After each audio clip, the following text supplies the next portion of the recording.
આખા ગામમાં વહીતો છે, ઠેઠ અમારા સુધી લોકો આવે. મારી વાત એ છે, જવાબદારી તમારી છે, અમારી નથી.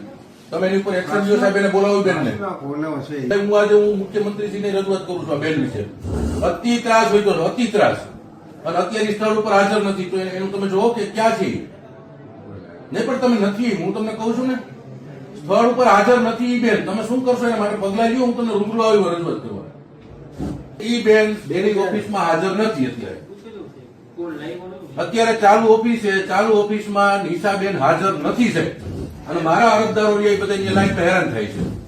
તમે પૂછો બેન ક્યાં છે, હું તમને લેખિત આપું ને. તમારે એ બેન પેલા મારી વાત સાંભળજો. તમે મહેરબાની કરી તમે ઈડબ્લ્યુએસ માં અમારા ગોંડલની જનતાને હેરાન ન કરો. અમારા સવર્ણના છોકરા હેરાન થાય છે તમારા કારણે. અમે ભરતીમાં નથી હતા છોકરા. તમે જે રૂલ્સ હોય અમને કયો. ક્વેરી છે તમે ક્વેરી સોલ્વ કરી દઈશું તમને. ફાઇનલ ઓથોરિટી સાહેબ છે. ફાઇનલ એવિડન્સ તમારી છે. તમે અમે રહેવા દેજો, ગામને દબાવજો. બરોબર. ફાઇનલ ઓથોરિટી અમને ખબર પડે કોણ ઓથોરિટી હોય. અને તમે છે ને ક્વેરી સોલ્વ નથી કરાવી શકતા. તમે સીધા ધક્કા ખવડાવો છો, લોકોને હેરાન કરો છો. અને મારી ગોંડલની સિટીની જનતા હેરાન થાય છે. અને આ બાબતમાં અમે જરા લાવી લેવાનું નથી.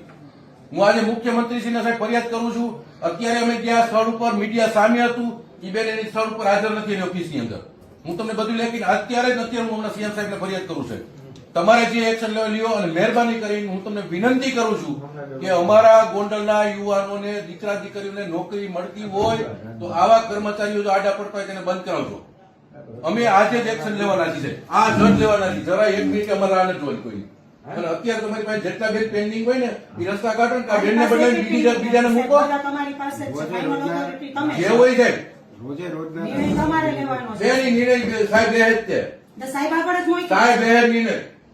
અને બેન તમે ખૂબ બધાને દબાવો. કીધું ત્યાં ઉપર હતી હેતલબેન પાસે. ઈ તમે જ્યાં હોય ત્યાં. અને બેન જેટલા છોકરા હેરાન થયા ને તમારા કાપે ત્યાં છે. મેં તો કોઈ મહેરબાની કરીને બંધ કરજો. કોઈનો નિયમ મુજબ ચાલી બધા બેન નિયમ મુજબ હોય. નિયમ મુજબ અમે નિયમ મુજબ આવવા માંગીએ. અમે તમને એમ કીધું કે પહેલા ખોટું કરી દો. ખોટું કરી દો નથી કીધું બેન. તમે રહેવા દો. અને તમે અમારી આગળ ઓલી કરતા હોય રહેવા દેજો. હવે તમને હું દેખાડી છે. અમે હાલો સાહેબ તમે જે હોય તે પેન્ડિંગ હોય મને પૂરા કરી દેજો. જે છોકરાઓ નવયુવાનોને જે તકલીફ જે મુસીબત છે મહેરબાની કરીને પૂરી કરી દેજો. અને બેન વિરુદ્ધની જે કઈ ફરિયાદ છે અમે મુખ્યમંત્રીશ્રીને ડાયરેક્ટ કરી છે. અને એક કોપી હમણાં હું તમને 2 વાગ્યા સુધીમાં આપને આપું છું. આવકના દાખલામાં બધામાં પ્રોબ્લેમ છે. હવે સાહેબ તમે મહેરબાની કરી અમે આજે તમને લેખિત બધી ફરિયાદને જે કરવાનું છે અમે કરી લઈશું. પણ મહેરબાની કરીને આવતીકાલથી સાહેબ લોકોને શાંતિથી એનું કામ પૂરું થાય અને ધક્કો ન થાય એવી અમારી વિનંતી છે. અને તમે પોઝિટિવ કામ કર્યું છે, કરશો, અમને વિશ્વાસનો ભરોસો છે.